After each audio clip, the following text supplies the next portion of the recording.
I'm actually humbled beyond words just to be standing on this hallowed ground and to celebrate all of these heroes. Unfortunately, I'm also inadequate to the task because there are no words to adequately describe the value of a life lost protecting others. No speaker can give form to a spouse's pain or to a child's longing or to a parent's sense of loss. And no ceremony can bring them back.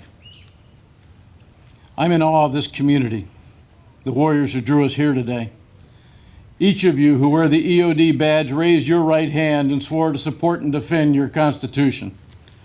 And then you dedicated both hands to surgically diffuse the lowest and meanest spirit of warfare.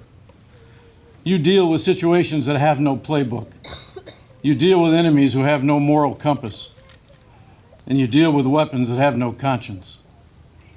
Year after year, battlefield after battlefield, in places you never dreamed you'd visit, you voluntarily step confidently into hell's embrace.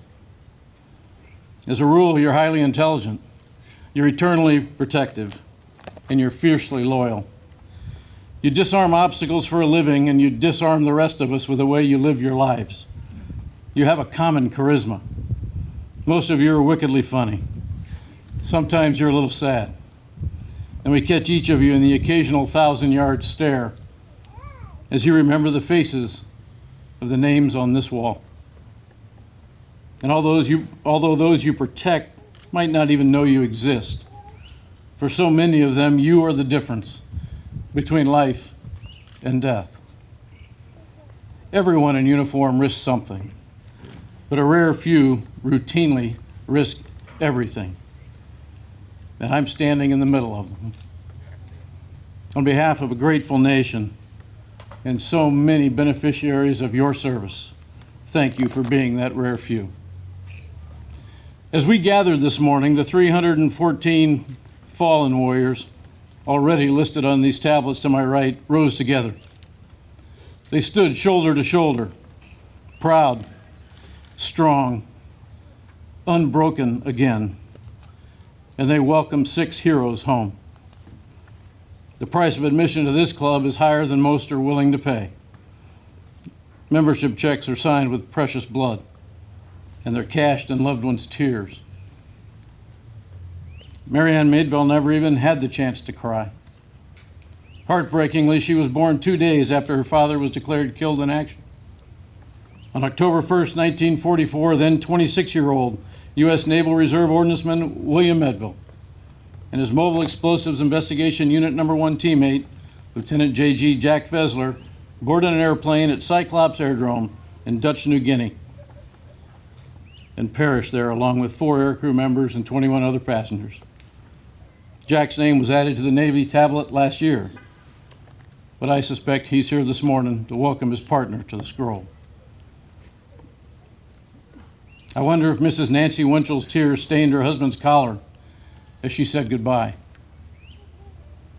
or if she held them back until after he sailed away from Alameda, California on January 24th, 1945.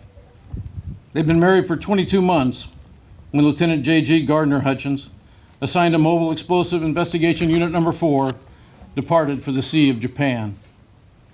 Just under 4 months later, on May 11th, kamikaze pilots attacked the USS Bunker Hill, killing 346, wounding 264, and leaving 43 missing in action.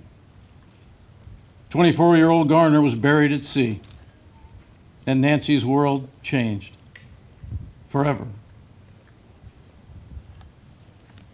I'm certain that U.S. Army Private C.E. Mullenix's squad mates never recovered from watching their young friend take a seat on top of the old bomb they discovered at Aberdeen Proving Grounds on May 15, 1943, and then lit what they thought was innocuous black powder,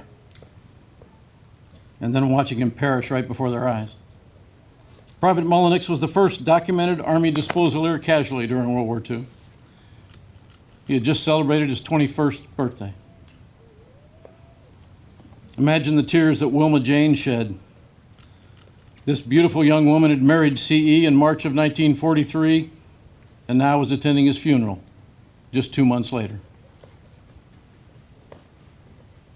On April 13th, 1920, Martha and Harry Jarrett welcomed their handsome new baby boy Mac into the world and into their lives in Chipotle, Kansas. As the parents of a U.S. Marine Corps First Lieutenant, my wife Betty and I know how proud Martha and Harry must have been when Mac donned his silver bars as a First Lieutenant in the United States Army. And we understand the fear and the tears when he shipped off to war.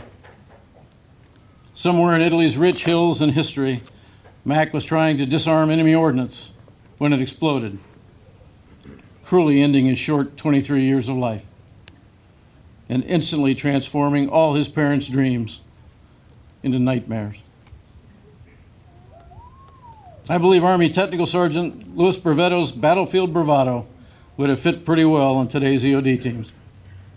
This 23-year-old served as the 41st Ordnance Bomb Disposal Squad's senior non-commissioned officer during the invasion at Normandy. And then he led 54 days of operations in hostile enemy territory prior to answering his final call. On July 30th, 1944, he was killed when he stepped on a booby trap as he attempted to reach a disabled U.S. tank, doing what disposaliers do, trying to save their partners' lives. I can only imagine the pain his mother Rose felt when she heard the news. Today, wherever Rose is, I hope she knows that her son is a national treasure.